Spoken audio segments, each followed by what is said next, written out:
নমস্কার বন্ধুরা, সাহা কিচেন আপনাদের স্বাগত জানাই। আজকে আমি একটা লাল ছোলা, এই যে লাল ছোলা ভিজিয়ে রেখে সেদ্ধ করে নিয়েছি। লাল ছোলার একটা চটপটি টাইপের একটা আমি আইটেম করে দেখাবো। তাই সব উপকরণ গুছিয়ে নিয়েছি।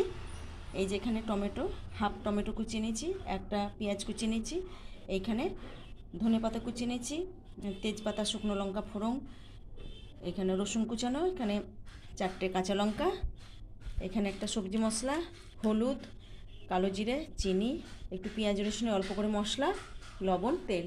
ভিডিওটা বন্ধুরা আমি কিভাবে করছি আপনারা দেখতে থাকুন, ভালো লাগবে। এখানে সকালে টিফিনেও ভালো লাগবে, সন্ধেবেলার টিফিনেও ভালো লাগবে খেতে। গরম হয়ে গেছে, কড়াই আমি এবার তেল দিয়ে দিলাম।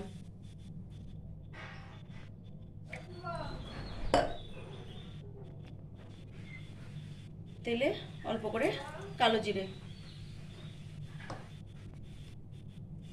একটা শুকনো লঙ্কা, একটা তেজপাতা।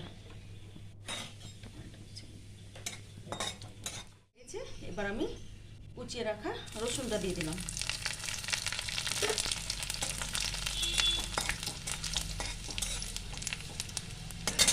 তারপরে আমি কুচিয়ে রাখা পেঁয়াজটা দিয়ে দিলাম।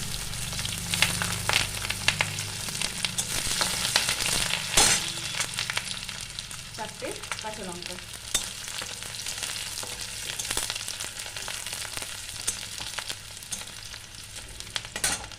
কুচিয়ে রাখা টমেটো,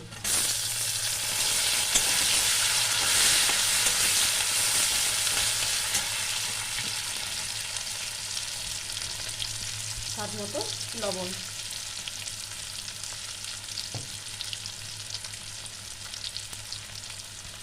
পরিমাণ মতো হলুদ, অল্প একটু মিষ্টি। পেঁয়াজটা আমি হালকা করে ভাজতে থাকবো।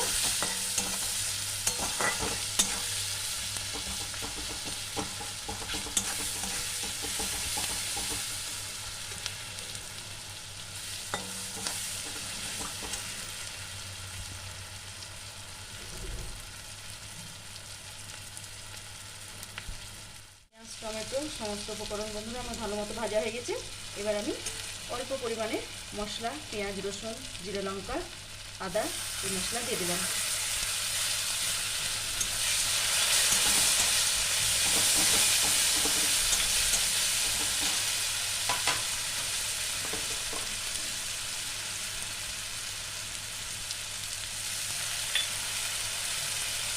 এবার আমি কুচিয়ে রাখা ধনেপাতাটাও দিয়ে দিলাম।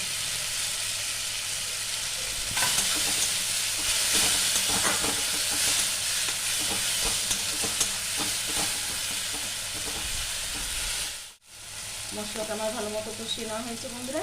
এবার আমি সেদ্ধ করে রাখা ছোলাটা দিয়ে দেবো। এটা ছোলা মশলাও বলা চলে। ছোলা ঘুগনি হলে একটু গ্রেভি গ্রেভি হবে, এটা গ্রেভি হবে না, পুরো শুকনো শুকনো হবে। এই যে আমি সেদ্ধ করে রাখা ছোলা দিয়ে দিলাম।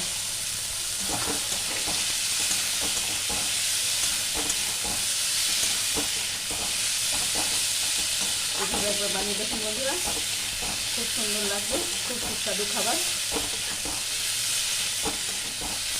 এটা এমনি মুখেও ভালো লাগবে, মুড়ির সঙ্গেও ভালো লাগবে।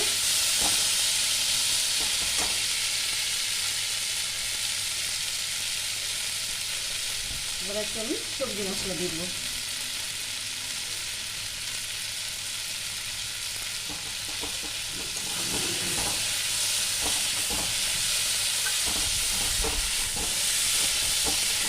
এটাতে কোনো জল টল কিছুই লাগবে না, এরকম শুকনো শুকনো গায়ে গায়ে থাকবে।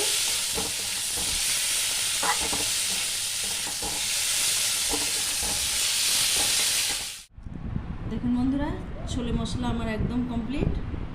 এই প্রসেস একবার বানিয়ে দেখুন, আশা করি ভালো লাগবে। যদি ভালো লাগে লাইক এবং সাবস্ক্রাইব করে আমার পাশে থাকবেন।